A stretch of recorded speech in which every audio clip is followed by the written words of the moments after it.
भाजपा के लोग राम को लाए हैं। अरे आज से हजारों साल पहले भगवान श्री राम यहाँ पर आए थे और भगवान श्री राम ने अपनी पत्नी के सम्मान के लिए रावण पर हमला किया, युद्ध किया और रावण का वध किया।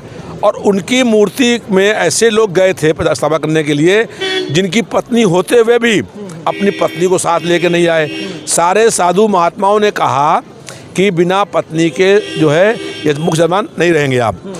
अब बताइए, देश की राष्ट्रपति महिला हैं, दलित हैं, उनको निमंत्रण नहीं दिया गया, उन्हें क्यों नहीं बुलाया गया?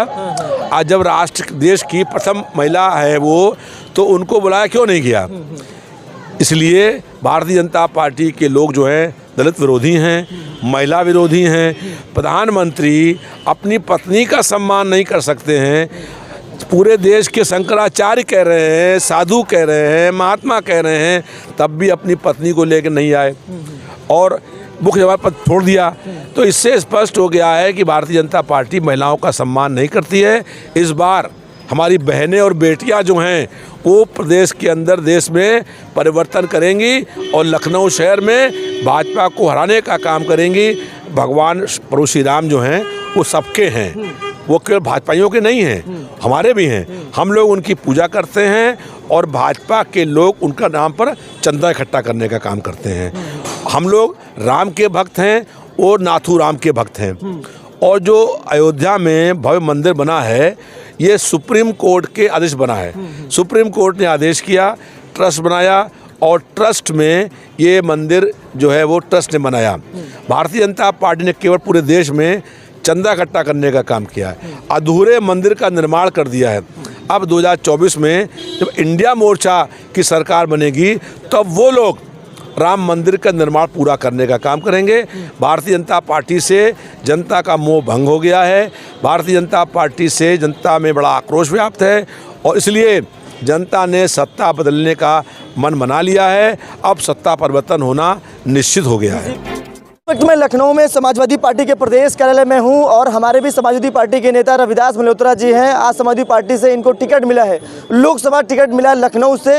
जिम्मेदारी बड़ी है, कैसे निभाएंगे? सर पहले तो आपका स्वागत है। धन्यवाद सर। आज टिकट मिला है आपको, बड़ी जिम्मेदारी होगी कंधों पर, कैसे निभाएंगे सर? समाजवादी पार्टी के प्रदेश कार्यालय में आज पूरे लखनऊ के सभी प्रमुख नेताओं की, जोनल प्रभारियों की, सेक्टर प्रभारियों की, पोलिंग इंचार्जों की एक बड़ी बैठक हुई और सभी नेताओं और कार्यकर्ताओं की सहमति पर समाजवादी पार्टी के माननीय राष्ट्रीय अध्यक्ष अखिलेश यादव जी ने मुझे लखनऊ लोकसभा चुनाव के लिए प्रत्याशी घोषित किया है।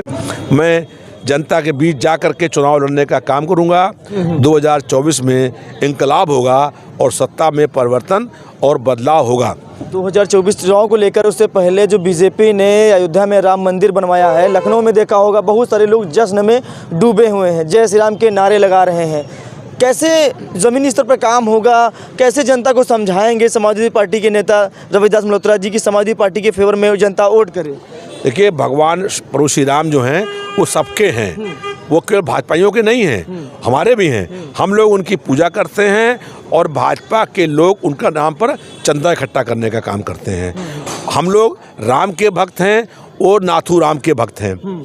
और जो अयोध्या में भव्य मंदिर बना है, ये सुप्रीम कोर्ट के आदेश बना है। सुप्रीम कोर्ट ने आदेश किया, ट्रस्ट बनाया और ट्रस्ट में ये मंदिर जो है वो ट्रस्ट ने बनाया।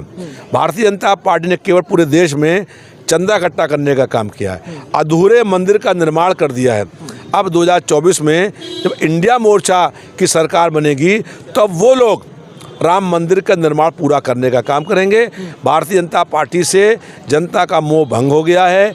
भारतीय जनता पार्टी से जनता में बड़ा आक्रोश व्याप्त है और इसलिए जनता ने सत्ता बदलने का मन बना लिया है। अब सत्ता परिवर्तन होना निश्चित हो गया है। बीजेपी का एक नारा है कि जो राम को लाए हैं वही कृष्ण को लाएंगे, यूपी में फिर से भगवा लहराएंगे और 2024 में, खासतौर 2024 में राम मंदिर को बीजेपी तो मुद्दा बनाएगी, तो सबको पता हो गया है।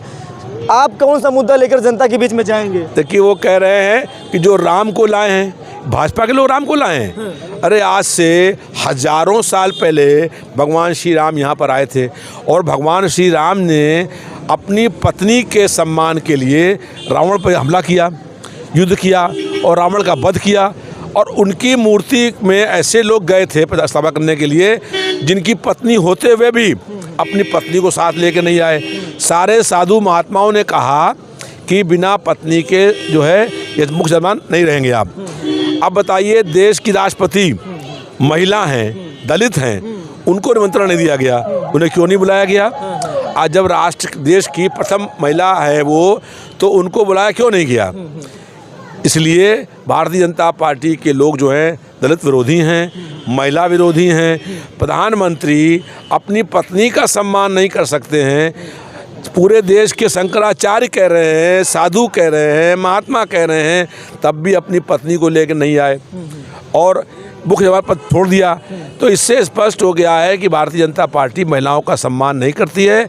इस बार हमारी बहनें और बेटियां जो हैं वो प्रदेश के अंदर देश में परिवर्तन करेंगी और लखनऊ शहर में भाजपा को हराने का काम करेंगी। लखनऊ शहर की जनता का आशीर्वाद हम लोगों को मिलेगा और परिवर्तन होगा। उनके पास सत्ता होगी, हमारे पास जनता होगी। उनके पास प्रशासन होगा, हमारे पास जनता होगी। उनके पास बहुत पैसा है, बहुत तंत्र हैं, सीबीआई है, इनकम टैक्स है, ईडी है, लेकिन जनता हमारे साथ होगी और हम लोग जनता को साथ लेकर के इस बड़े महासंग्राम में जीतने का काम करेंगे। और हमारी कोशिश होगी कि 80 हराओ भाजपा हटाओ अभियान की शुरुआत लखनऊ शहर से हो और जब 80 हराओ भाजपा हटाओ अभियान चलेगा तो फिर जिस पार्टी के सबसे अधिक सांसद होंगे उस पार्टी का नेता देश का प्रधानमंत्री होगा। हमारी कोशिश है कि सबसे अधिक सांसद सपा के हों और अखिलेश यादव जी देश के अगले नए प्रधानमंत्री हों। लखनऊ का इतिहास कुछ और ही कहता है। रविदास मल्होत्रा जी, बड़ी मेहनत है आपके सामने, देश के रक्षा मंत्री हैं, कैसे मुकाबला होगा? क्योंकि समर्थन उनको तो बहुत मिलता है लखनऊ से। देखिए, 89 में समाजवादी पार्टी का सांसद हुआ था मतारा सिंह और हम उस समय विधायक हुए थे 89 में। उसके बाद जो है श्रद्धेय अटल बिहारी वाजपेयी लड़ने आ गए, तो ये भारतीय जनता पार्टी का गढ़ नहीं था। अटल बिहारी वाजपेयी लड़ने आ गए तो वो चुनाव जीतते रहे। अब यहाँ राजनाथ सिंह जीते, लेकिन उन्होंने 10 साल कोई काम नहीं किया। 10 साल में एक दिन भी लखनऊ शहर में रहे नहीं हैं।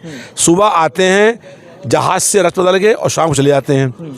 जब उनको जनता की समस्याओं से कोई मतलब नहीं है, इसलिए इस बार जनता जो है उसको चुनेगी जो उनके सुख में, उनके दुख में, उनके कष्ट में उनके साथ रहे हो।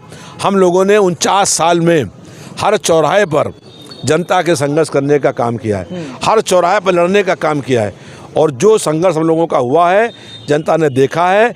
जनता के मुद्दों को लेके, जन समस्याओं को लेकर के हम 250 बार जेलों में गए हैं और जनता ने हमको सड़कों के ऊपर संघर्ष करते हुए लाठी खाते देखा है और जनता हमको वोट देगी। चलिए ठीक है, हमारे बीच रविदास मल्होत्रा जी हैं, उनसे समाजवादी पार्टी ने उनको टिकट मिला है, लेकिन सवाल ये है कि एक तरफ देश के गृह मंत्री तो दूसरी तरफ समाजवादी पार्टी के विधायक रविदास मल्होत्रा जी मैदान में हैं। लड़ाई बहुत बड़ी है, कौन बाजी मारेगा, कौन हारेगा, कौन जीतेगा, ये तो 2024 में पता ही चल जाएगा। फिलहाल रविदास मल्होत्रा जी लगातार चुनौतियों का सामना कर रहे हैं और जनता के बीच में जाकर समाजवादी पार्टी की नीतियों को बताने का काम करेंगे और कहीं ना कहीं 2000 में ये लड़ाई बहुत मजबूती से लड़ेंगे। फिलहाल इस वीडियो में इतना ही, नमस्कार।